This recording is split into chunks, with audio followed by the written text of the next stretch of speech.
안녕하세요. 비바 리퍼블리카 팀의 이승건입니다. 반갑습니다. 네, 저는 소개해드린 것처럼 간편 송금 서비스 토스라는 서비스를 운영하는 팀에서 일하고 하고 있어요. 사실 저는 이 일을 시작한 게 이제 6년 전이거든요. 그래서 6년 전에 제가 어떻게 이런 일을 시작하게 됐는지, 그리고 또 한참 여러분들에게도 관심 있는 주제일 것 같아요. 취업 준비도 많이 하고 계실 것 같고, 내가 앞으로 어떤 일을 하면서 어떻게 살아가야 되는지에 대해서도 고민을 많이 하실 것 같아요. 저도 여러분들 나이일 때 그런 고민을 정말 많이 했거든요. 그래서 제가 생각하게 된 결론들, 그리고 제 이야기를 조금 공유드려서 도움이 될 수 있었으면 좋겠는데요. 여러분들 이 번호를 보시면 어떤 생각이 드시나요? 이게 저한테 해당하는 어떤 번호인데 24,459번. 이게 23,456번이면 참 드라마틱했을 텐데 여튼 이 번호는 제 치과의사 면허 번호입니다. 그래서 서울대학교 치과대학을 졸업해서 삼성의료원에서 치과 전공의 생활을 하던 평범한 치과의사였습니다. 근데 갑자기 생각을 바꿔서 지금 여러분들에게 설명드린 것처럼 창업을 하게 된 거예요. 제가 그렇게 하게 된 이유는 이제 저를 발견하는 시간을 가지면서 이제 저를 알게 되면서예요. 그 얘기를 조금 드려보면 이게 이제 우리나라 지도인데요. 여기 보시면 아주 왼쪽 아래 조그만 점이 하나 보이세요? 네, 이게 목포에서 배 타고 1시간 반에서 2시간 가면 있는 암태도라고 하는 섬입니다. 저는 여기서 군 생활을 했어요. 그 치과의사는 이제 보건복지부 장관의 명령에 따라 37개월간 군복무를 하게 되어 있고요. 그 군복무는 의료 취약 지역에 가서 의료 봉사는 아니고 의료 서비스를 제공하도록 되어 있습니다. 뺑뺑이를 돌았고요. 제 뺑뺑이는 그래서 이 섬이었습니다. 그래서 여기서 이제 군 생활을 시작을 했는데 저는 서울 토박이어가지고 처음으로 이제 집 떠나서 사는 거기도 하고 처음으로 어떻게 보면 서울이 아닌 곳의 삶을 이제 경험을 하게 됐던 거고 그때 이제 굉장히 많은 생각을 하게 됐던 것 같아요. 근데 이제 제가 이제 그 당시는 책을 좋아해서 가장 책을 많이 읽었던 시기인 것 같아요. 그래서 이제 섬이라서 할 수 있는 게 많이 없거든요. 그래서 주중에는 책을 읽고 주말에는 독서 모임을 나가서 독서 모임 친구들과 교류하고 이런 생활로 이제 3년을 채우게 됐어요. 그렇게 3년을 지내고 나니까 제가 누군지를 좀 알겠더라고요. 되게 부끄러운 얘기인데 저는 이 군 생활을 시작하게 된 29살이 될 때까지 제가 누군지 몰랐던 것 같아요.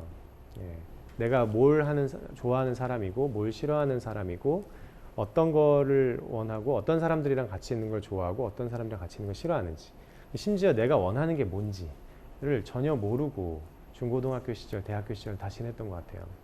근데 이제 이렇게 여유가 생기고 하니까 저를 이제 보게 된 거죠. 그래서 난 이런 거 좋아하는 사람이구나. 난 이런 거 싫어하는 사람이구나. 이런 취향과 자기 이해, 소위 그런 시간을 갖게 됐던 것 같습니다. 그래서 이제 그런 시간을 통해서 제가 깨닫게 된 거는 돈이나 성공이 별로 나에게 중요한 게 아니구나 라는 이상한 생각을 갖게 됐어요. 그래서 나한테 진짜로 행복을 주는 게 뭔가를 봤을 때 그게 돈도 아니었고 성공도 아니고 명예 이런 것도 아니었어요. 저한테 진짜 행복을 줬던 거는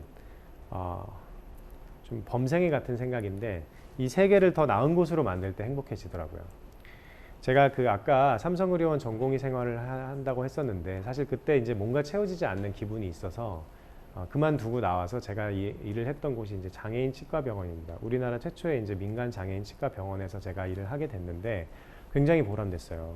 근데 그 장애인 치과병원 생활을 하면서도 채워지지 않는 뭔가가 있더라고요. 뭔가 더 넓은 범위의 사람들에게 더 큰 혁신을 만들어내고 싶다. 그런 생각을 하게 됐고요. 그래서 그때부터 제가 갖고 있는 그런 생각들을 솔직하게 용기 있게 이렇게 행동으로 옮기게 됐던 것 같아요. 두려움 없이.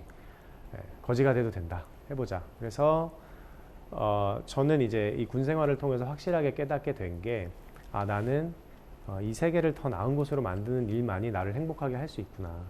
그래서 다른 거는 신경 쓸 필요가 없겠다. 그냥 그 일만 하면서 살면 되겠다. 이런 생각을 하게 된 겁니다. 좀 황당하죠? 근데 저도 비슷한 예를 좀 찾아봤는데 슈바이처가 비슷한 예입니다. 참 제가 부끄러운 얘기인데 슈바이처가 의사 생활을 멀쩡히 잘하다가 독일이었나요? TV를 이렇게 보는데 아프리카 난민들이 이제 뭐 붕대 하나가 없어서 이제 뭐 이렇게 팔이 썩고 이런 것들을 보게 됐나 봐요. 다큐멘터리를. 근데 그 방송을 보고 잠을 못 잤나 봐요. 그 아침에 일어나기도 전에 와이프한테 나 아프리카에 가야겠어. 그런 말을 남기고 바로 아프리카로 떠났습니다. 예, 그때부터 독일에는 한 3번 정도 왔지만 평생 이제 죽을 때까지 아프리카에서 의료봉사를 하면서 살았죠. 근데 그 사람은 이제 그게 행복했을 거예요. 와이프와 아이들보다 더 중요한 게 그런 거였던 것 같은데 제가 뭐 그렇다는 건 아니고요. 이제 이 세계를 좀 나은 곳으로 만드는 활동에서만 오히려 저는 보람을 느끼는 것 같아요. 사실 그래서 그 전에 어떻게 보면은 친구들이나 가족에서 되게 좋게 생각하는 치과의사라고 하는 직장에서 돈을 되게 잘 벌었는데도 별로 그렇게 행복하진 않았어요. 네, 근데 실제로 제가 어떤 이 사회를 더 나은 곳으로 만들기 위한 활동을 시작하니까 아직 이룬 게 없는데도 너무너무 행복한 거예요. 어떻게 그럼 이 세계를 더 나은 곳으로 만들 것인가 라는 문제를 봤을 때 저는 역사책을 좀 보니까 역사를 통해서 인류가 진보하는 것은 오직 딱 한 가지 경우라는 걸 발견했어요. 기술적인 진보가 일어날 때 뿐이더라고요. 그래서 오직 기술 혁신만이 인간을 자유롭게 하는구나 라는 거를 생각하게 됐고, 그래서 기술 혁신을 영원히 만들어내는 그런 기계를 만들고 싶었어요. 그게 바로 근데 기업이거든요. 기업은 사실은 이익을 추구하는 집단이라기보다는 그에 앞서서 사회가 필요로 하는 혁신을 전달하고 그렇게 사회를 풍요롭게 함으로써 기업도 풍요로워지는, 그게 기업의 본질이거든요. 그래서 이제 이 기술 혁신을 통해서 혁신을 지속적으로 사회에 공급하는 것을 하고 싶었고, 저는 그게 기업이라는 걸 알게 돼서 창업을 그냥 무턱대고 하게 된 거예요. 그래서 제가 섬에서 벗어난 게 2011년 4월 20날입니다. 그래서 바로 다음 날인 4월 21일에 사업자 등록증을 내고 사업을 시작을 하게 됩니다. 그 당시 저는 이제 사업의 시옷도 몰랐던 시절이고요. 소위 세일즈나 마케팅이 뭔지도 모르던 시절이고, 뭐 기술 창업을 하고 싶었지만 제 주변에 기술자는 아무도 없었어요. 제 대학 생활도 다 이제 뭐 공대를 나온 게 아니니까요. 고생을 많이 했죠. 근데 이제 저한테는 이거는 있었어요. entrepreneurship이라고 하는, 한국말로 하면 이제 기업가 정신이라는 뜻인데요. 기업가 정신의 요체가 바로 그겁니다. 사회가 필요로 하는 풍요를 전달하고 그걸 통해서 나도 풍요로워지는 것. 이게 기업가 정신의 핵심이에요. 그렇게 사회를 풍요롭게 하는 것을 목숨 걸고 할 때 우리는 숭고한 기업가가 되는 것 같아요. 그거는 마치 의사가 목숨 걸고 사람을 살리거나 군인이 목숨 걸고 나라를 지킬 때 숭고해지듯이, 기업가는 목숨을 걸고 이 사회의 풍요를 전달하는 것이 이제 기업가의 본질이라고 저는 생각하고, 저한테는 그게 가장 강한 무기였고요. 그래서 그걸 통해서 한 명 한 명 이제 사람들을 감동시키기 위해서 노력을 많이 했습니다. 그래서 지금의 이제 저희 팀을 구축할 수 있었고요. 그래서 사실은 이 창업이라고 하는 과정은 오늘 소개해 드리려는 건데, 창업이라는 과정은 사실 그냥 다 사람에 대한 거예요. 거기에는 뭐 그 이상도 그 이하도 없는 것 같아요. 그래서 사람을 어떻게 움직이냐라고 하는 문제가 사실 제일 중요한데요. 여러분도 이제 친구들이나 아니면 회사에서 혹은 사회에서 뜻하는 바를 이루고 싶은 게 되게 많으실 것 같아요. 그러려면 이제 어떤 사람을 움직여야 되는데, 그 사람을 움직이는 거는 별게 없습니다. 제가 봤을 때는 그냥 솔직하고 명확한 진심을 얘기하는 게 전부 중요한 것 같아요. 그래서 지금 저희 회사에 와 있는 초기에 이제 합류했던 멤버들을 보면 굉장히 좋은 지위에 있었음에도 사실 포기하고 왔거든요. 어떤 분은 삼성전자에서 아주 높은 연봉을 받던 분도 있고, 어떤 분은 이제 뭐 네이버라고 하는 되게 좋은 IT 회사에 이미 직업이 보장된 분도 있었는데, 제가 가지고 있는 꿈과 이 사회적 필요성에 너무 공감해서 그런 직장을 다 때려치고 합류해서 처음부터 고생을 많이 같이 해준 그런 팀원들이 있어요. 그래서 사람은 생각보다 돈이나 물질적 풍요에 의해서 움직이지 않습니다. 사람은 자기 마음 때문에 움직여요. 왜냐하면 돈 먹고 사는 기계가 아니라 영혼을 동력으로 해서 움직이는 게 사람이기 때문에, 그런 영혼을 울릴 수 있는 이야기와 꿈을 꾸는 게 저는 가장 중요한 것 같아요. 그래서 그거는 사회생활에서 뭘 하더라도 필요한 얘기인 것 같고요. 실제로 저는 이제 창업을 했을 때 엄청나게 경험이 없었기 때문에 어마어마한 시간과 돈을 쏟아부었습니다. 제가 일부 앞순서에서 개인적으로 2억 원의 빚을 졌었다고 했는데, 그게 사실은 좀 더 경험이 있었으면 안 해도 됐을 고생인데, 그게 없으니까 이제 그런 고생을 한 거죠. 그래서 3년 그리고 2억이라고 하는 그런 자금을 들여서야 이제 조금 더 성장할 수 있는 그런 경험을 갖게 된 셈이죠. 그래서 저는 여러분들이 성공을 정말 하고 싶은 게 있다면 최대한 많은 경험을 해보시기를 추천을 드립니다. 예. 경험의 가장 중요한 자원이 이제 경험인 것 같아요. 그래서 맨날 똑같은 종류의 경험을 하기보다는 새로운 곳에서 새로운 사람들과 새로운 것들을 경험하는 것들이 사실 굉장히 중요하게 작동하는 것 같아요. 그게 저는 토익 점수나 뭐 사트나 이런 것들보다도 훨씬 더 중요하다고 생각해요. 이게 어떻게 보면 되게 형식적인 얘기가 될 수 있는데 실제로 여러분들이 5년, 10년 뒤에 지금을 돌이켜 본다면 그렇게 영어 공부하는 게 그렇게 별로 영향을 미치지 않았을 거예요. 그래서 저는 사실은 좀 이 창업이라고 하는 것이 뭔지에 대해서 조금 더 설명을 계속 드리려는 건데요.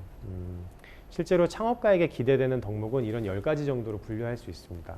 네. 그 하나하나 좀 말씀을 드리면 여기서 이제 10가지를 이렇게 썼는데요.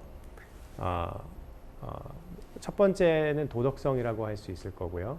두 번째는 열정, 세 번째는 경험, 네 번째는 이제 그 분야에 대한 전문성, 그리고 이제 다섯 번째는 기술, 뭐 경영 기술이나 마케팅 기술을 의미하겠죠. 여섯 번째는 리더십, 일곱 번째는 헌신, 여덟 번째는 이제 비전, 미래에 대한 그림, 아홉 번째가 이제 현실성, 열 번째가 경청하는 능력인데 여러분들이 생각하기에 이 중에서 제일 중요한 게 뭔 것 같으세요?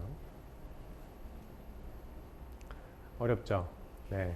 각자 마음속에 하나씩 찝으셨으면 제가 뭐 답은 아닙니다만 실제로 이 창업 업계에서 제일 중요한 거는 도덕성이에요. 네. 이제 이 인테그리티라고 표현하는 건데요. 이게 뭐 도덕적으로 옳고 옳은 대로만 생활한다 이런 얘기가 아닙니다. 그런 얘기를 좀 더 넘어서서 이제 약속과 약속과 지키기로 한 것들에 대해서 순응하는 이런 것들을 얘기해요. 좀 도덕적인 것을 좀 더 포괄하는 개념인데요. 실제로 이러한 그 도덕성이라고 할 수 있는 부분이 그 사람을 리더십을 갖게 만들고 그 사람에게 힘을 만들어 줍니다. 그래서 이러한 자질, 사실은 어떻게 보면 우리 사회에서 가장 경시되는 자질이잖아요. 뭐 경영 능력이라든지 그 분야에 대한 이해라든지 비전이라든지 헌신 이런 것들보다도 저 도덕성이 없으면 아무 일도 이루어지지 않아요. 실제로 많은 기업들이 그거를 간과하는 것 같아요. 저도 안 그러기 위해서 많이 노력을 하는데 실제로는 열정 이런 것들보다도 저런 것들이 도덕성이 훨씬 더 중요하고 그게 있어야만 정말 큰 성장을 만들어낼 수 있다는 것을 말씀드리게 되네요. 그래서 그게 좀 이게 사회에서는 좀 경시되는 가치라서 한 번 더 이렇게 말씀드리고 싶었고요. 그래서 사실 회사는 돈을 버는 데가 아니에요. 회사의 본질은 어떠한 목표를 달성하는 공간입니다. 네. 그 목표를 우리는 미션이라고 부르고요. 그 미션이 달성됐을 때 이루어지는 세상의 모습을 잘 그린 게 비전이라는 겁니다. 그리고 그 미션을 달성할 때까지 우리 회사가 중요하게 생각하는 가치들을 핵심 가치라고 해서 이 세 가지가 회사를 구성하는 가장 중요한 근본이 됩니다. 사실 그래서 여러분들은 모르실 수 있지만 각 기업마다 이런 미션과 핵심 가치들은 다 가지고 있어요. 모든 기업이 가지고 있습니다. 제가 재미있는 예로 몇 가지만 말씀드려보면 애플의 미션은 뭔 것 같으세요? 애플의 미션은 다르게 생각하라 입니다. Think differently 라고 하죠. 그래서 어떤 상품에 대해서 혹은 상품을 벗어나서 모든 것에 대해서 기존의 산업에서의 시각을 벗어나서 새로운 관점에서 새롭게 설계하는 것을 중요하게 생각을 해요. 구글의 미션은 인공지능 컴퓨터를 완성하는 게 구글의 미션입니다. 그래서 그렇게 많은 데이터와 그렇게 많은 빅데이터 그리고 이제 뭐 자율주행 자동차 등을 이제 만들려고 노력을 하는 거고요. 페이스북의 미션은 이 세상을 더 연결하고 더 열린 공간으로 만들자라고 하는 게 미션입니다. Make the world more open and connected라고 표현을 하는데 그래서 그렇게 돈이 당장 안 되더라도 그 회사의 미션의 달성에 도움이 되는 활동들을 해요. 예를 들면 아주 뭐 작은 예지만 페이스북이 하는 것 중에 아퀼라라고 하는 프로젝트가 있습니다. 이 아퀼라는 하늘을 나는 이제 비행기를 만드는 거예요. 페이스북이. 이 비행기를 왜 만드냐면은 브라질 같은 라틴 아메리카나 아프리카 지역은 현재 인터넷이 연결이 되지 않습니다. 그래서 그런 인터넷이 연결되지 않는 지역에서 인터넷을 연결될 수 있도록 아프리카 전역에 비행기를 띄우는 거예요. 페이스북이. 그래서 그 비행기를 통해서 사람들이 모바일 폰에서 비행기에 연결되고 그 비행기가 인공위성과 연결이 돼서 인터넷을 아프리카 사람들이나 이제 사막 오지, 지금 오지에 있는 곳들 사람들도 인터넷에 연결될 수 있도록 하는데 사실 이런 비행기 프로젝트가 페이스북에 무슨 돈이 되겠어요. 아무런 돈이 되지 않아요. 근데 왜 하느냐? 그게 그 회사의 존재 이유이기 때문입니다. 네. 이 세상을 더 연결하고 더 공유하게 만들고 더 열린 세상으로 만들자라는 그 기업 미션, 그거를 달성하기 위해 존재하는 거예요. 그 기업은. 그래서 어떻게 보면 이 미션을 는 그 기업의 존재 이유이자 이걸 배반하는 순간 혹은 많이 달성되는 순간 기업의 존재 이유는 사라지는 거죠. 그래서 이제 그런 활동들을 통해서 더 큰 시장 가치를 만들려는 게 이제 그런 기업들이라고 보시면 되고요. 일부에서 말씀드린 것처럼 저희의 미션은 금융생활을 더 캐주얼하게 만들자. 그래서 모바일에서도 더 간편하고 안전하게 다양한 금융생활을 할 수 있도록 만들자는 게 미션입니다. 그래서 저희 조직은 그 미션이 가장 중요해요. 그 미션 달성을 위해서는 뭐든지 할 수 있는 그런 팀원들로 구성이 돼 있다고 저는 믿습니다. 네. 그래서 이게 이제 기업의 가장 중요한 부분이다. 그래서 여러분들도 취업 준비를 하실 때 한 번쯤 그냥 내가 서류 통과돼서 붙는 데를 가야지라고 생각하실 수도 있지만 국내 기업들도 다 미션이 있어요. 어떤 것들은 더 마음에 와닿는 게 있을 거고 어떤 것들은 더 마음에 안 와닿는 것도 있을 텐데 그 내가 같이 꿈꾸고 싶은 달성하고 싶은 미션을 얘기하는 곳에 가시는 게 훨씬 더 마음도 편하고 일하기도 좋을 거예요. 왜냐하면 공감이 되기 때문에 더 열심히 일하게 되거든요.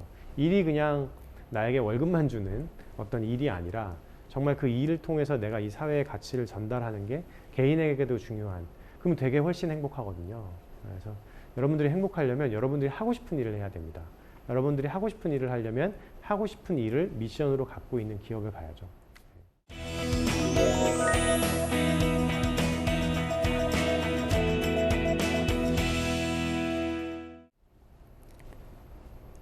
그래서 실제로 스타트업을 이제 초기 기업을 얘기하는데요.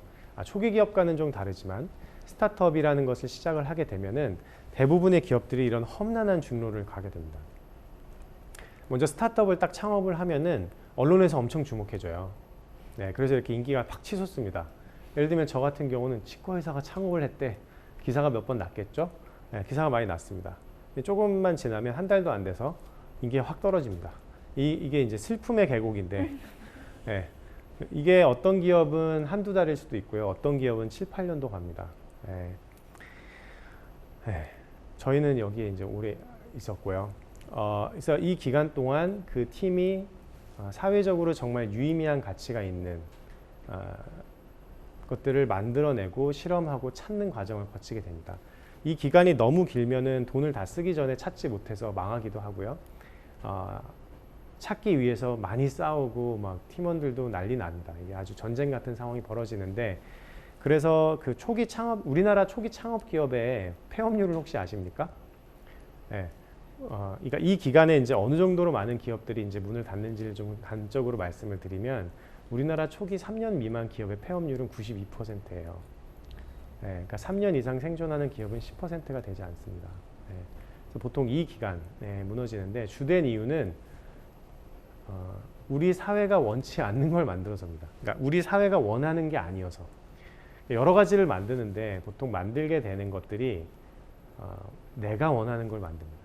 우리 팀이 원하는 걸 만들게 되는데, 제가 아까 말씀드린 것처럼 기업가는 세상이 원하는 걸 만들어주는 거잖아요. 그래서 세상의 소리를 들어서 그들이 필요로 하는 걸 만들어야 되거든요. 근데 그게 별게 아닌 것 같지만 생각보다 어렵습니다.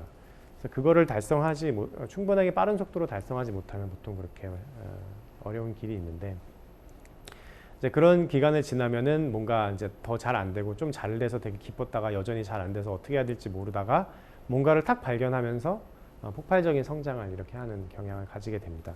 아주 운이 좋은 기업들은 이런 기간이 없고요. 저희처럼 중등도의 운이 있으면 3년 정도 겪습니다. 평균. 네. 그래서 아까 제가 방금 스타트업이라는 말씀을 드렸는데 아마 여러분들 중에는 많이 들으신 분도 있을 거예요. 근데 스타트업은 초기 기업과는 사실 다른 얘기예요. 여러분들이 예를 들어서 치킨집을 만들었다고 해보죠. 치킨집을 딱 열었는데 장사가 아주 잘 돼요. 정말 더할 나위 없이 잘 돼요. 그러면 굉장히 매출이 많이 나겠죠. 근데 그 매출은 성장세가 어느 정도 될까요? 그렇게 높기가 어려워요. 보통 기업들의 일반적인 이 매출 성장세는 연 7%에서 8% 정도 됩니다. 그게 통상적인 기업의 성장 속도예요. 그래서 이 오른쪽을 보시면 뭐 연 5% 내외의 매출액, 순이익, 그리고 회사의 가치, 성장을 이렇게 보이는데 이러한 기업은 스타트업이 아닙니다. 스타트업은 이거보다도 훨씬 더 급격한 성장을 위해서 특수하게 조직된 팀을 말하는 거예요. 그래서 초기 기업이라고 해서 혹은 창업 기업이라고 해서 다 스타트업인 건 아니에요. 쉽게 얘기하면 성장률이 7%가 안 되면 스타트업이 아닌 겁니다. 그건 그냥 일반적인 창업인 거예요. 그러니까 스타트업은 사실은 성장과 동의어라고 보시면 돼요. 의도적으로 폭발적인 성장을 달성할 수 있도록 만들어진 비즈니스 모델을 운영하는 조직을 얘기합니다. 그래서 실제 스타트업의 성장은 이런 왼쪽과 같은 모습을 띠게 돼요. 가운데 보시면 엄청나게 빠른 성장의 구간이 있게 되죠. 근데 문제는 이런 성장을 만들기 위해서 회사 초기에 통상적인 회사라면 당연히 해야 되는 것들을 못합니다. 예를 들면 돈을 버는 거. 기업은 사실 돈을 벌어야 되잖아요. 근데 이 스타트업은 돈을 벌 수 있는 기반을 만들기 위해서 더 집중합니다. 그래서 초기에는 돈을 벌지 않아요. 돈을 벌 수 있을 거라는 가정을 가지고 확신을 가지고 이렇게 먼저 사업 기반을 확장시키는 데 더 집중을 하는 경우가 많습니다. 많은 종류의 스타트업들이 실제로 그랬어요. 예를 들면 여러분들이 한 번쯤 들어봤을 만한 핀테크 서비스인 페이팔이라고 하는 전 세계에서 3억 명 정도가 사용하는 지급결제 서비스 같은 경우에는 창업 후 초기 4년 동안 사용한 돈이 2,500억이 넘어요. 2,500억을 쓸 때까지 한 푼도 벌지 못했어요. 어떻게 보면 오히려 의도적으로 안 벌었다고도 말할 수 있겠죠. 하지만 돈을 벌기 시작한 첫 해에 2,500억을 다 벌었어요. 그리고 그 다음 해부터는 더 많이 벌었고요. 왜 초기에 그럼 돈을 벌지 않았냐? 창업 기업은 집중해야 될 일들이 너무 많잖아요. 처음에 정말 많은 일들이 일어나겠는데 그 중에서 매출을 일으키는 일에 집중할 수도 있고 사용자 기반을 모으는 데 집중할 수도 있습니다. 그 중에서 의도적으로 매출을 내지 않고 사용자 기반을 모으는 데만 집중하는 거예요. 그러니까 매출이 안 나는 거죠. 근데 그렇게 이게 어느 정도 완성이 되면은 이제 매출에 다시 집중을 돌리는 거고 그 순간 이런 사용자 기반을 이용해서 급격한 매출의 성장을 이뤄내는 그런 모습이 통상적인 스타트업의 모습이라고 보시면 됩니다. 근데 그러면 처음에 돈이 없는데 돈은 들 거잖아요. 네, 그럼 그 돈을 어디서 가지고 와야 될까요? 투자를 받으면 됩니다. 네. 그래서 스타트업은 급격한 성장을 하기 때문에 초기에 이렇게 자금의 부분에 있어서 이렇게 음의 영역이 생겨요. 돈이 이제 마이너스로 내려가는 이런 구간이 생깁니다. 예, 이러한 음의 영역의 자금을 메워주는 게 벤처 투자라고 생각하시면 됩니다. 그렇기 때문에 스타트업은 벤처 투자 없이는 존재할 수가 없어요. 왜냐하면 초반에는 급격한 성장에 집중해야 되기 때문에 돈을 버는 행위를 처음부터 시작하기가 어렵고 그러면 그 시간 동안을 버텨줄 수 있는 자금의 투입을 외부에서 수혈받아야 되기 때문에 벤처 투자 없이는 이런 급격한 성장을 만들지도 못하겠죠. 네. 그래서 벤처 투자가 그래서 필요하게 되는 겁니다. 그래서 투자 생태계가 잘 활성화될수록 더 많은 그 리스크 테이킹을 하는 창업가들이 존재할 수 있게 되는 거고요. 저희도 비슷한 상황이에요. 저희도 지금 매출을 많이 일으키고는 있지만 저희가 그 손익분기라고 하는 이제 지출과 수익이 같은 상황까지는 아직 만들지 못했거든요. 하지만 저희는 지난 6달 동안 모든 숫자가 4배 성장했습니다. 사용자 수, 거래 금액, 거래 규모 모든 면에서요. 그 정도로 급격한 성장을 한다면은 나중에 이 이용자 기반을 이용해서 매출을 일으킬 수 있을 거라는 기대가 저희 팀도 투자자도 있는 거죠. 그래서 스타트업은 초기 기업과 다르다. 이거를 좀 말씀드리고 싶었고요. 그런데 이 가정이 틀릴 수도 있잖아요. 예를 들면 페이팔 같은 경우 2,500원을 썼는데 나중에 가서 돈을 벌려고 딱 스위치를 켜보니까 돈이 안 벌릴 수도 있죠. 굉장히 리스크가 높은 겁니다. 하지만 그런 정도를 한번 해볼 수도 있겠죠. 시도하는 경우 이제 급격하게 큰 산업을 만들어낼 수도 있거든요. 지금 페이팔이 그런 것처럼요. 그래서 그런 리스크 테이킹을 어느 정도 많이 하는 그런 비즈니스죠. 연 7% 정도 성장하는 이런 비즈니스는 리스크가 높지 않아요. 다 이제 어떻게 충분히 예상하고 준비할 수 있는 것들이기 때문에. 근데 이제 초기 기업은 그런 리스크가 있죠. 하지만 그만큼 급격한 성장도 가능하고 그 과정에서 팀원이나 창업자들이 큰 부를 가지게 되기도 합니다. 그래서 이런 창업에 대해서 보통 이제 창업을 많이 하라라는 얘기를 많이 하는데, 저는 오늘은 그와 반대되는 입장에서 창업을 여러분들이 하지 말아야 될 이유를 10가지나 정리해서 드려보겠습니다. 이 과정을 통해서 내가 창업에 적합한 인간인가 아닌가를 알 수 있기도 하고, 두 번째는 이 과정을 거치고서도 창업하고 싶다라는 생각이 들면 그러면 창업해야 됩니다. 네. 그래서 한번 말씀을 드려볼게요. 이 내용은 제가 정리한 거는 아니고 페이팔의 초기 멤버였던 데이비드 맥클로어라고 하는 분이 이제 정리한 내용이에요. 제가 아주 그 좀 난잡하게 되어 있는 슬라이드를 그냥 좀 가지고 와서 좀 죄송한데, 얘기를 드리면 뭔가를 만들고 싶어서 창업하지 말라는 겁니다. 그러니까 창업을 보통 하게 되는 계기가 나는 회사를 만들고 싶어. 나는 급격한 돈을 벌고 싶어. 급격한 성장을 해서 내가 명예를 쌓고 싶어. 혹은 내가 이런 제품이 있으면 너무 좋을 것 같아. 이걸 만들고 싶어. 이거는 되게 다 잘못된 이유입니다. 창업의 과정은 보통은 해결하고 싶은 문제를 발견하는 것에서 시작이 돼요. 내가 너무 마음이 쓰이는 불편한 어떤 이 세계에 문제가 있다. 이 문제를 내가 풀고 싶다. 그게 바로 창업의 시작이어야 됩니다. 그게 맞는 이유예요. 실제로 그래서 여기서 표현하기로는 매일매일 내가 그 문제 때문에 더 이상 그 문제를 해결하지 않고서는 살 수 없겠다라는 지점까지 와야 창업을 하라라는 게 이 얘기예요. 보통 창업을 이런 거 있으면 너무 좋겠다. 이런 거 있으면 예쁘겠다. 이제 그런 거 친구들한테 얘기해 보면 친구들이 있으면 좋을 것 같아 라고 얘기해 주죠, 보통. 그런 경우에는 그게 별로 좋은 창업의 이유가 되지 못합니다. 그 이유는 이제 뒤에 좀 더 나오는데, 그 문제가 정말 자신에게 중요해야만 창업을 지속할 수 있는 에너지가 되기 때문이에요. 그리고 대부분의 경우 창업자가 있으면 좋겠다라고 생각하는 서비스나 제품은 다른 사람들은 별로 그렇게 생각하지 않는 경우가 훨씬 더 많아요. 그래서 어떤 문제를 푸는 것에 굉장히 열정적인 상태가 됐을 때 창업을 하라라는 겁니다. 있었으면 좋겠다 하는 무언가 때문이 아니라. 그게 첫 번째 이유고요. 두 번째는 게으르면 창업하지 마라. 헌신적이고 모든 걸 바칠 자신이 없으면 하지 마라, 이런 얘기입니다. 이 얘기는 이제 제 개인적인 얘기를 좀 드려보면 좋을 것 같아요. 예를 들면 제가 처음 창업을 했을 때 이런 일들이 자주 있었어요. 너무 일이 많으니까 거의 주당 120시간 정도 일했던 것 같아요. 생각을 해보시면 120시간을 일하려면 어떻게 해야 되냐고 생각을 해보면 하루가 24시간이죠. 7을 곱하면 144시간입니다. 164시간입니다. 그죠? 120시간을 일한다는 건 44시간만 다른 활동을 했다는 거예요. 그거를 7로 나누면 대략 6시간에서 7시간 정도의 시간이 나옵니다. 사람이 잠을 자야 되잖아요. 그리고 밥도 먹고 좀 쉬기도 하고 화장실도 가야 되는데 하루에 그런 시간이 6시간, 7시간밖에 없다고 생각해 보십시오. 엄청난 헌신을 하게 된다는 얘기입니다. 이게 이제 저도 그렇게 일하는지를 몰랐는데, 제가 처음에 일했던 이제 협업 공간은 제 아이디 태그를 이렇게 대면서 나가고 들어가고 할 수 있어가지고 그 시간이 기록으로 다 남더라고요. 그래서 이제 이달에 가장 열심히 한 사람 이래서 상을 주는데 제가 60일 동안 58일을 있었다는 거예요. 그래서 이제 진짜 오래 일했네 라고 생각했는데 알고 보니까 그게 이제 시간 기준으로 58일이었던 거죠.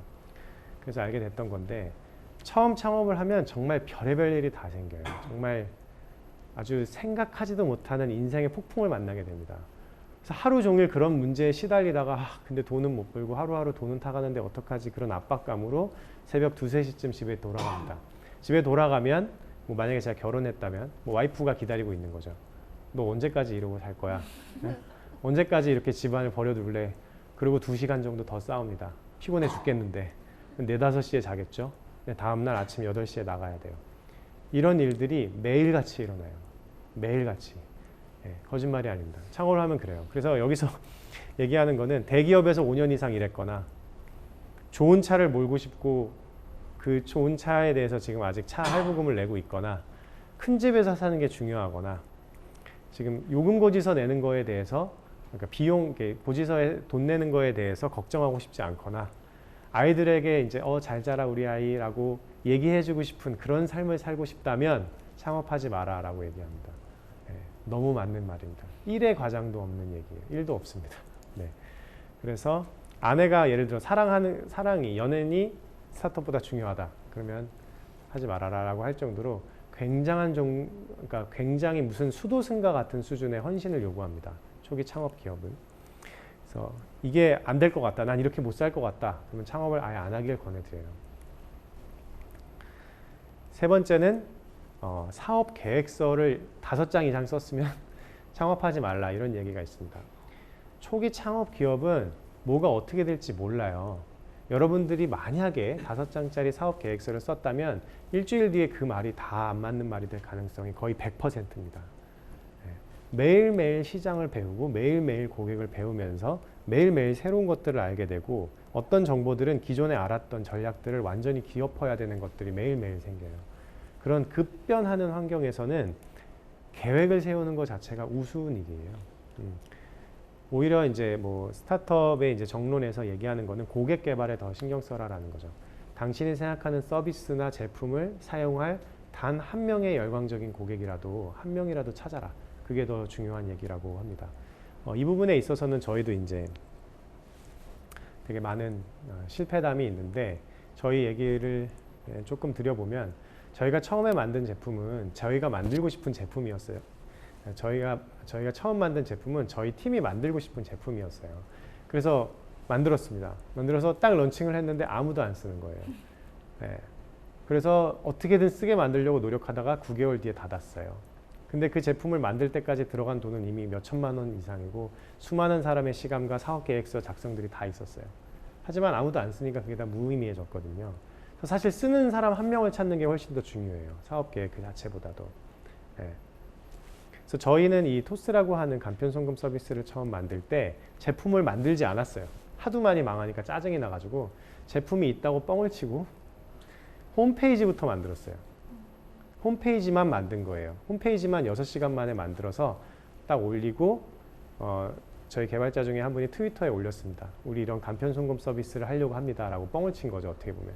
근데 그게 몇 시간 만에 리트윗이 몇 천 개가 달리는 거예요. 그런 열광적인 반응을 확인하고 아 이건 고객이 있겠구나 싶어서 그때 제품 개발을 뒤늦게 시작했죠. 네, 그렇게 시작하는 게 맞습니다. 네 번째는 보통의 여러분들의 아이디어는 엉망이에요. 안 통할 거예요. 네. 아이디어 갖고 창업하지 마시라 이런 얘기고요. 5번째는 되게 멋진 솔루션을 만들려고 하는 경우가 많아요. 근데 실제로 그 솔루션은 풀려는 문제가 없는 경우가 더 많습니다. 근데 사실 사람들은 그 솔루션을 찾는 게 아니라 나의 문제를 해결해 줄 무언가를 찾는 거거든요. 그러니까 예를 들면 뭐 자동차 바퀴가 황금색이면 얼마나 좋을까? 뭐 되게 멋있잖아? 이건 사실 기존에 어떤 존재하는 문제를 푸는 게 아니라 그냥 있어 보이면 좋은 어떤 솔루션들이잖아요. 네, 근데 어떤 문제를 풀어야 된다는 거죠. 문제를. 네. 그리고 6번째는 내가 보통 이렇게 어려운 문제에 닥쳤을 때 피하고 숨게 되고 울게 되는 사람이면 창업하지 마라. 이런 얘기입니다. 그런 문제가 닥쳐도 그걸 맞서 싸워서 이기고 해결하는 그런 리더의 기질이 있어야만 된다. 이런 얘기입니다. 7번째는 제가 말씀드린 것처럼 투자 받는 게 굉장히 중요하다는 얘기를 드렸는데 그러니까 투자 받는 게 굉장히 중요해요. 그래서 그런 투자 이거는 사실 연습하면 해결이 될 수 있는 부분인데요. 투자 피치를 잘할 수 있는 능력을 가져라. 뭐 이런 얘기입니다. 네, 그리고 실제로 8번째는 좋은 팀을 만드는 게 굉장히 중요하다라는 얘기예요. 뭐 예를 들면 지금 간간히 처음 창업하는 팀들 보면은 어떤 모바일 서비스를 만드는 게 사업 모델인데 팀 안에 개발자가 한 명도 없는 경우도 있거든요. 그럼 누가 개발을 하죠? 네, 그러니까 그런 경우는 좋은 팀이 아닌 거죠. 그래서 좋은 팀을 구축하는 데 힘을 많이 써야 된다는 거고요. 실제로 그 창업을 하고 나면 별의별 일이 다 일어납니다. 창업을 하는 과정에서는 거의 한 번 이상 소송을 당하실 거예요. 네, 그런 일들이 일어납니다. 별의별 일이 다 일어나요. 그 잘못된 퇴사, 그리고 이제 불만족스러운 고객의 민원 등등, 그리고 이제 경쟁자들, 그리고 이제 사내에서 일어나는 다양한 일들로 인해서 굉장히 많은 문제들이 닥쳐옵니다. 그런 것들에 대한 마음 준비가 필요하다라는 얘기고요. 어떤 물건을 팔아본 경험이 없거나 마케팅해본 경험이 있는 게 굉장히 중요하다. 네. 그럼 마케팅 해본 경험이 중요하다. 이게 이제 10번째 얘기입니다. 네.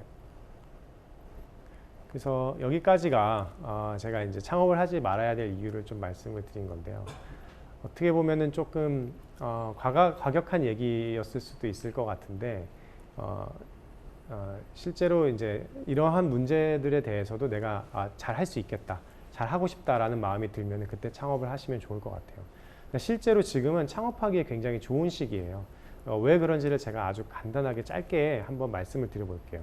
우리가 살게 될 미래의 모습에 대한 얘기입니다. 지금 제가 얘기하는 미래는 사실 인터넷이라고 하는 서비스와 함께 열렸다고 보시면 됩니다. 인터넷이 뭐냐? 정보를 전산화시키는 게 인터넷의 기본입니다. 모든 정보를 전산화하고 그 전산화된 정보에 접근할 수 있게 되면서 가치가 창출되는 거예요. 제가 한 가지 예를 드려보면 스트라이프스라고 하는 국내 서비스가 있어요. 이 서비스는 뭐냐면 이 웹사이트를 통해서 자신의 요청을 하면은 맞춤 테일러가 직접 내가 있는 곳에 와서 제 몸의 수치를 다 잽니다. 수치를 다 입력해서 가요. 그 다음에 그럼 제 수치를 여기서 가지고 있으니까 셔츠나 바지, 이런 뭐 마이라든지 코트 등을 주문할 수 있는 그런 사이트예요. 어떻게 보면 되게 좋은 O2O 서비스인데 이 회사가 이제 제가 이렇게 소개드리는 이유는 거기서 그치는 게 아닙니다. 지금 여러분들이 앉고 있는 이 의자 다 똑같은 크기잖아요. 여기는 근데 키가 작은 분도 있고 키가 큰 분도 있고 덩치가 큰 분도 있고 작은 분도 있어요. 근데 모두 동일한 의자를 쓰죠. 왜냐하면 여기에 앉는 분의 몸의 수치를 모르기 때문이에요. 근데 이 회사처럼 이렇게 엄청난 양의 개인의 생체 데이터를 확보하게 되면은 그 사람에게 꼭 맞는 옷뿐만 아니라 꼭 맞는 가구, 그리고 자기의 스마트폰, 노트북 이런 것들을 제작하는 게 가능해집니다. 거기서 오는 밸류도 엄청나거든요. 그런 식으로 어떤 정보를 전산화하면서 아주 큰 기회들이 지금 만들어지고 있어요. 지금 일어나고 있는 일들입니다. 그래서 지금 굉장히 기회의 시기인데요. 아까 말씀드린 것처럼 그런 정보의 전산화를 통해서 소프트웨어 기술을 도입할 수 있기 때문에 근본적인 혁신이 가능해집니다. 예를 들면 아까 소개드린 이런 예도 있고요. 두 번째로 카카오 택시라고 하는 서비스인데 더 이상 긴 줄 서고 이렇게 기다릴 필요 없이 내가 있는 위치에서 누르면 바로 택시가 오는 이런 서비스들도 시작이 되고 있고요. 실제로 재미있는 거는 해외에서는 교육도 많이 바뀌고 있어요. 우리나라는 아직도 그런 면이 많은데 여러분 그 인강 아시죠? 네, 인강 서비스 집에서 온라인으로 교육 청취하는 거잖아요. 근데 왜 대학교의 수업은 그렇게 듣지 않을까요? 네, 이상하지 않으세요? 네, 그래서 외국에서는 코세라나 무크라고 하는 이런 서비스들이 있는데 대학의 수업을 온라인으로 들는 거예요. 동영상 강의로. 근데 이 교육이 그냥 어떤 이런 것들이 아니라 스탠포드나 하버드 같은 아주 유수의 옥스포드나 캠브리지 같은 유수 대학의 클래스를 그대로 들을 수 있어요. 그리고 이걸 온라인으로 들으면 똑같은 이수증과 졸업장이 나옵니다. 그래서 지금 해외에서 실리콘밸리 업체들 같은 경우에는 좋은 대학에 나온 것과 동일하게 쳐요. 이 코세라나 무크와 같은 곳에서의 이수 졸업장을. 왜냐하면 비대면 상태에서 시험도 보고 하기 때문에 굉장히 엄격하게 보거든요. 시험을. 근데 실제로 그래서 그 전에는 한 반의 클래스에 많아봤자 200명, 보통 한 30-40명 정도의 수업을 듣잖아요. 대학은. 근데 코세라나 무크는 한 강의 개설하면 12만 명씩 듣습니다. 전 세계에 있는 12만 명의 인구가 원래는 200명 등에게만 가능했던 것이 11만 명의 인구가 스탠포드나 캠브리지 같은 세계 최고 대학의 교육을 들을 수 있게 됐어요. 여러분들도 한번 가서 보세요. 굉장히 좋은 강의들이 많이 있습니다. 그러니까 이제 굉장히 정보혁명이 일어나는 거죠. 이렇게 되면 과연 우리가 한국의 대학을 가게 될까요? 네, 사실 굉장한 산업 재편이 일어나는 거겠죠. 재미있는 예가 또 이런 것들이 있습니다. 기존에 물건을 만드는 방식을 보면 이제 제품팀에서 이런 물건이 필요할 것 같다라는 시장 조사를 해보고 그게 진짜 필요한지 안 필요한지는 모르지만 그 제품을 만들고 제조를 합니다. 보통 제조할 때 제조 비용이 굉장히 많이 들거든요.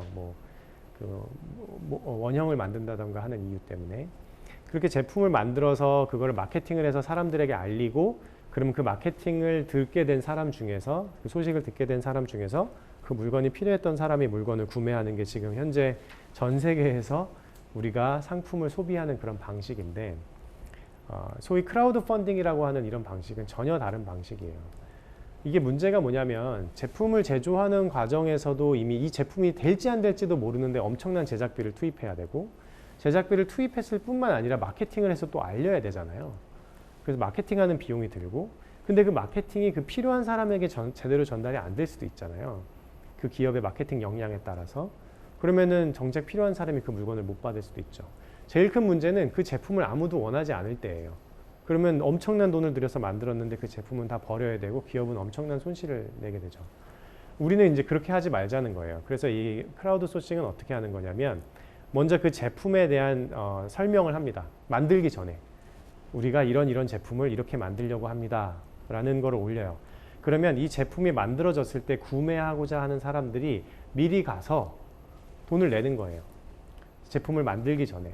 그 제품을 원하는 충분한 수의 고객이 모이면 제품이 실제로 만들어지고요. 그 제품을 원하지 않는 사람들 혹은 충분한 수가 모이지 않으면 그 제품은 생산되지 않습니다. 그렇게 해서 돈을 먼저 주고 제품이 이제 충분한 유효 고객을 확보하면 그 다음에 생산이 이루어지고요. 생산이 되고 나면 마케팅을 할 필요가 없어요. 이미 돈을 내겠다고 모금한 사람들이 있으니까 그 사람들한테 그냥 배송해주면 끝납니다. 그러면 이 과정에서 제조기업은 수요를 충분히 측정하고 필요한 제품만 만들 수 있게 되고요. 실제로 마케팅의 필요도 없고, 사용자들은 자신이 그러니까 경험하고 싶은 새로운 종류의 상품들을 만들어지기 전에 먼저 빨리빨리 발견할 수 있는 이런 모두에게 좋은 방법들이 생겨나고 있어요. 실제로 재미있는 예가 이 스타 시티즌이라는 게임 제작 사례인데, 이 스타 시티즌이라는 게임은 제작비가 이제 거의 뭐 500억 이상 드는 굉장히 큰 규모의 게임이었는데 그 자금이 없었어요. 그래서 방금 말씀드린 것과 같은 크라우드 소싱 홈페이지에 이제 올려놨는데, 무려 이제 아주 적은 시간 만에 몇 주 만에 500억이라고 하는 돈을 사람들이 모금을 했고, 그래서 게임을 만들어서 세상에 나오게 됐습니다. 실제로 요새는 이런 100억에서 200억 정도의 돈은 며칠 만에 모인다고 해요. 그러니까 더 이상 이제 제조 과정에서의 그런 비효율이 다 사라지는 거죠. 네. 그래서 실제로 이런 소프트웨어 기술을 이용한 혁신들이 굉장히 많이 일어나고 있는데, 그것들이 의미하는 바는 아주 단순합니다. 엄청난 시장 기회가 있다는 거예요. 여러분들 아마 인스타그램이라고 하는 서비스를 많이 쓰실 걸로 보이는데요. 이 서비스는 사실은 몇 년 전에 페이스북에 의해서 1조 원에 이제 매각이 됐습니다. 페이스북에 팔렸는데요. 인스타그램이 사실 별게 아니잖아요. 인스타그램은 그냥 사진을 이쁘게 만들어주는 서비스입니다. 그죠? 그리고 이제 그걸 가지고 교류할 수 있게 해주는 서비스인데, 모바일에서 사진을 가장 이쁘게 만들어주는 서비스를 만들려고 했던 게 인스타그램이에요. 어떻게 보면 그런 간단한 기술만으로도 1조 원의 회사 가치를 만들 수 있었다는 증명이거든요. 근데 우리가 풀 수 있는 문제는 훨씬 더 많아요. 아까 말씀드린 그런 업체들도 있고, 뭐 크라우드 소싱 같은 그런 새로운 혁신적인 모델들도 있습니다. 이런 것들을 만들게 된다면 그게 1조, 2조 이상의 가치를 넘어서는 기업으로 성장할 수 있습니다. 특히 한국에서도요. 그래서 그런 시장 기회들이 있으니까 저는 여러분들에게 기업가가 되라고 좀 권해드리고 싶네요. 그래서 지금 이 세계는 굉장히 다 많은 문제들을 지금 접하고 있거든요. 지구온난화, 이상기후, 자원고갈, 이런 아주 큰 챌린지를 해결하는 스타트업들도 있고요. 또 화석 연료를 버리고 전기 에너지를 쓰도록 만드는 그런 기업들도 있고, 아니면 생활의 아주 작은 것들부터 해결하려는 기업들도 많이 있습니다. 그래서 지금 이 세계는 많은 문제를 겪고 있고 해결해야 될 많은 것들이 있고, 또 동시에 인터넷을 통해서 많은 기회들이 열리고 있어요. 이런 것들을 여러분들이 기회를 포착하고 만드는 그런 창업가가 됐으면 하는 마음입니다. 물론 이제 제가 얘기한 그런 10개의 리스트를 한번 체크해서 내가 창업가에 맞는지 확인해 보는 것도 필요하겠죠. 그래서 이 세계는 창업가를 필요로 하고 있다라는 얘기를 마지막으로 드리고 싶네요. 네, 고맙습니다. 네.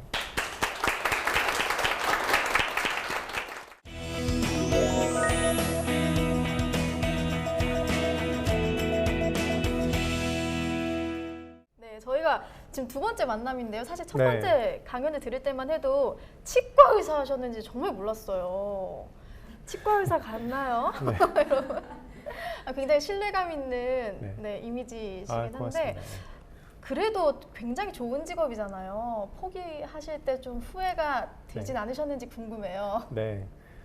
사실은 아까 말씀드린 것처럼 뭐 치과 의사가 싫어서 포기한 것도 아니고 하기 때문에 후회한 적은 사실은 별로 없었던 것 같아요. 그러니까 보통 사업하다 힘들면은 돌아가고 싶은 마음이 들 법도 한데 저 같은 경우에는 좀 특수하게 나는 평생 이거 하고 살아야겠다라는 생각이 확신이 든 상태에서 했기 때문에 사실은 그렇게 큰 후회나 두려움을 안 갖게 됐던 것 같아요. 좀 돈을 많이 벌 수 있는 직업인데.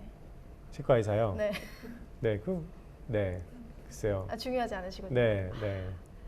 굉장히 속물이 된 같은 느낌이. 네, 대표님이 10가지 이유 설명해 주셨잖아요. 창업하지 않아야 하는 이유에 대해 설명을 해주셨는데 혹시 대표님은 걸리는 부분이 한 개도 없으셨는지 그 점도 아닙니다. 궁금하더라고요. 네. 제가 이거를 굳이 설명을 드린 이유가 저는 창업 처음 때 저 10개를 다 어기고 있었어요. 네, 창업 처음 할 때 내가 만들고 싶은 걸 만들어서 뭐 경험도 없으면서 문제를 풀려는 게 아니라 내가 하고 싶은 거 하려고 이런 뭐 사업 계획서는 저는 12페이지씩 썼고요. 그래서 제 자기 고백록 같은 거예요. 제가 너무 이제 그때 고생을 많이 해서 이런 이유로는 창업하지 않도록 미리 좀 말씀드리고 싶었던 거고요.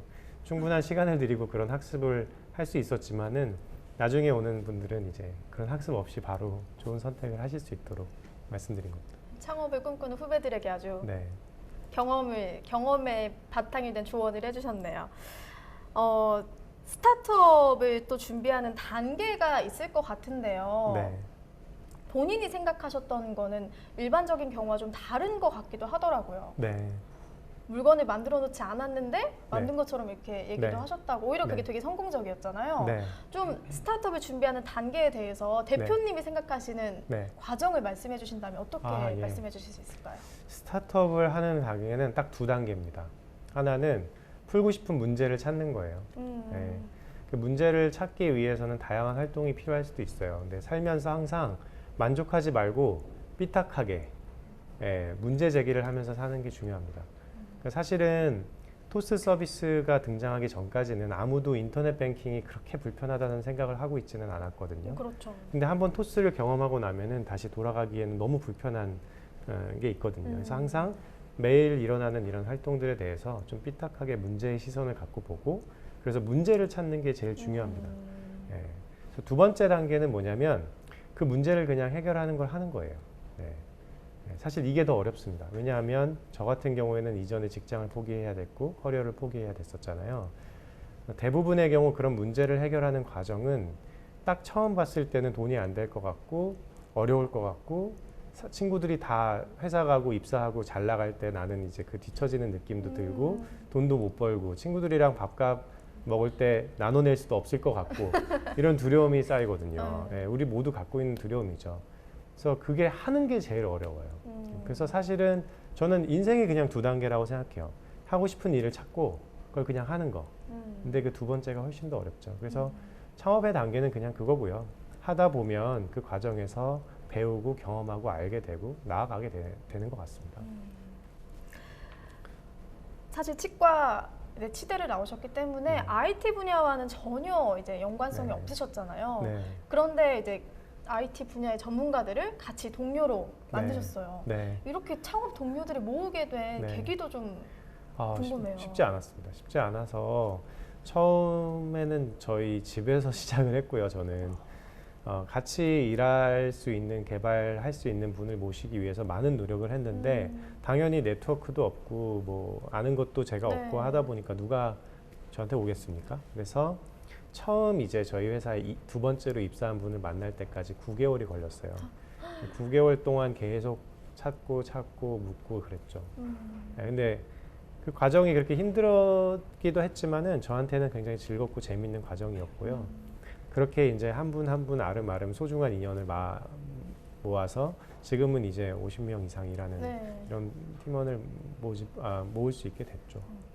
좀 사람의 마음을 잘 설득해야 된다고 말씀을 해주셨는데 어떤 방법으로 설득을 하셨는지 그 커뮤니케이션 방법이 좀 궁금하더라고요. 뭐 별거 없습니다. 저는 사실은 그냥 제가 꿀 수 있는 가장 큰 꿈을 꾸고 그거를 그냥 얘기해 줬어요. 그게 다예요. 그러니까 우리가 이런 문제가 있고 우리가 이런 세상이 됐으면 좋겠다 이런 얘기를 했고 어떻게 생각하세요? 같이 하고 싶지 않나요? 이렇게 얘기한 게 사실은 다고요. 그걸 뭐 이제 잘 풀어서 얘기를 했겠지만은 결국 사람은 설레는 꿈을 알게 되고 그걸 이루어졌을 때 되게 멋있을 것 같다, 좋을 것 같다, 내가 그걸 같이 이루고 싶다라는 공감을 하게 될 때 어떻게 보면 당시로 봐서는 비이성적인 하지만 끝그림으로 봤을 때는 인생에서 맞는 판단을 하게 되는 것 같아요. 그래서 저는 뭐 설득은 내가 갖고 있는 생각을 솔직하게 보여줄 때 그게 이제 아주 공감을 할 수 있는 크고 좋은 문제여야 될 것 같아요.